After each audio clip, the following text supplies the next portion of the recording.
Tracie Mullendore, and I am presenting a speech today on the Mullendore murder mystery. So I will go ahead and get started.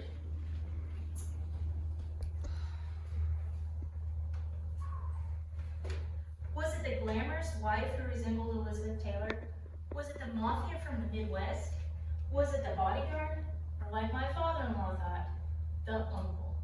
Just who was it that wanted to see the heir of a sprawling cattle ranch worth $15 million dead? Questions that are to this day unanswered and likely to never be. The potential answer of who did it was taken to the grave. The patriarch, Eugene Claremont Gene Mullendore Jr., and his bride, Kathleen Warren Mullendore. The heir, E.C. Mullendore III, and sister, Patsy Kay. Linda Vance Mullendore, the teen sweetheart that married E.C. in 1959. Damon Tucker Chubb Anderson, the 30-year-old horse thief reformed, who served E.C. as his driver, ranch hand, and bodyguard. It had been 11 years since E.C. had taken over management of the ranch from his father, Gene. Gene was going blind due to diabetes. There is approximately 130,000 acres of prime real estate that dated back to the land rush days. There are still questions about the acquisition of this land. You can find top quality registered Herefords along with bison and the finest quarter horses for miles. Linda received the best of everything and was known for her passion for shopping. She owned cars, jewels, and enormous wardrobes. The 2.5-story Grecian-style mansion was still there overlooking the Arkansas River. This had been built by E.C.'s grandfather. Ornate and absurd additions were made throughout the years. The swimming pool was in the shape of the historic Crossbell brand. The brand was introduced to Oklahoma when cattle belonging to his grandmother were branded with the design.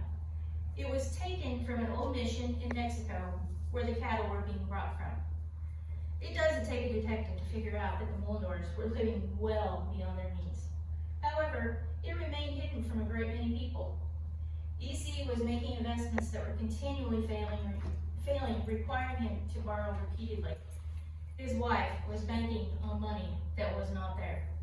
This was taking a toll on E.C. According to Gary Bland's hired security for Linda Mullendore, Linda had watched as her formerly even-tempered and highly focused husband transferred into a mercurial, paunchy loudmouth. This was due to the new habits that E.C. had required. He was drinking heavily and taking to physical altercations. The fork in the road for the Mullendores were coming up fast. In the early part of September, E.C. and Linda had become embroiled in a very heated argument. Linda was finished. She took her 4 children, 3 of the servants, the Cadillac, her notorious wardrobe, and fled to Tulsa. Things were spiraling for E.C. His wife took his family, she filed for divorce, loan dates were closing in. He was taking every opportunity given to him to get that money paid off. Hired help recalled times that the dining rooms were filled with men's jewelry. It was being put in hock to make some of the payments, which had accumulated to over $10 million. It was rumored that he was seeking help from possible mafia connections in Missouri and Kansas City. He searched every possible avenue to pay these debts. E.C. decided to buy into another investment. This time, the stakes were very high, worth over $15 million and one of the largest policies ever written. E.C. Mullendore put a value on his life. What was possibly going through this man's mind? Did he feel that his time was drawing to a close? Did he want to make sure that Linda and their kids would all be taken care of? Or was it just the overwhelming desire to make sure that the Crossbell stayed with the Mullendores?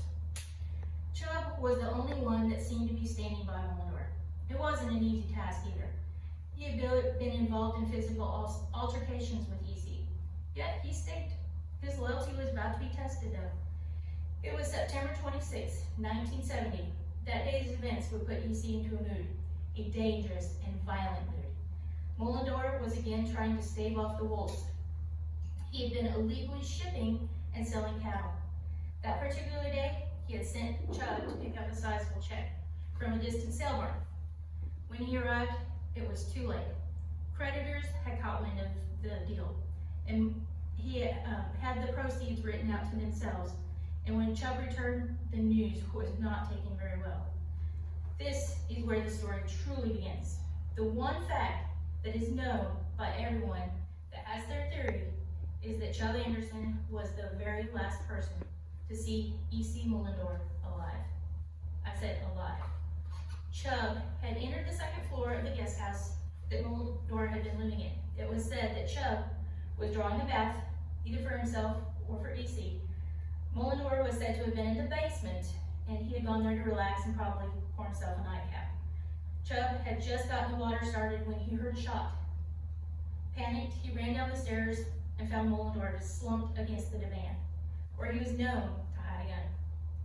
Upon closer examination, E.C. Mullendore was dead, beaten, and a clean shot between his eyes. Blood spattered the area. While coming upon the body, Chubb was said to have been startled by two men in suits. When attempting to turn and draw on the men, Chubb was shot through the back of his upper arm. Wounded, he continued after the men, firing randomly, hitting the sliding glass doors.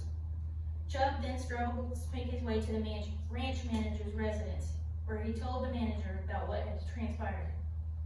Chubb then crawled into his vehicle and drove himself to the hospital. The neighboring county authorities had been contacted and were en route. It looks as if Mullendore's problems had been solved. The new problem was, who provided the solution? From minute one, the whole investigation was a failed and hopeless disaster. The body was removed and transported to the hospital. There was minimal amount of physical evidence recovered, few fingerprints, and no blood or hair samples. He was immediately shipped to the funeral home where he was embalmed. No forensics having taken place. Chubb knew that this night would forever haunt him. He also knew that he was the only suspect. He knew there was subpoenas in Oklahoma, but he was in Kansas now. The mystery faded a little bit at a time. Linda had become a widow, her children fatherless, but she was going to be sure and have that settlement. She took the insurance company to court for failure to pay. It was eventually settled, but not for the full $15 million.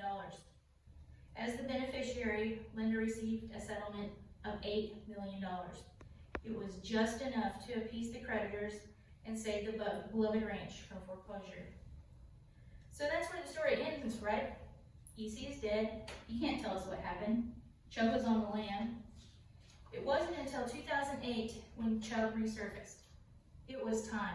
There were going to be answers. He was on his deathbed. The Mullendore murder would finally be closed 40 years later. Chubb Anderson never shared a secret. In the end, it was only him and his maker that knew what happened to the millionaire. So this is where the story ends. No resolution to the crime, no justice for the Mullendore family, just an open case that goes nowhere. I guess you could say there is closure for some. E.C. finds eternal peace from his demons. Linda remarried and lived a good life with her 4 children. Patsy married the owner of the New Orleans Saints. Chubb died in Kansas. The elder Mullendores also passed on, all being brought home again on the land that was named the Crossbell. Thank you.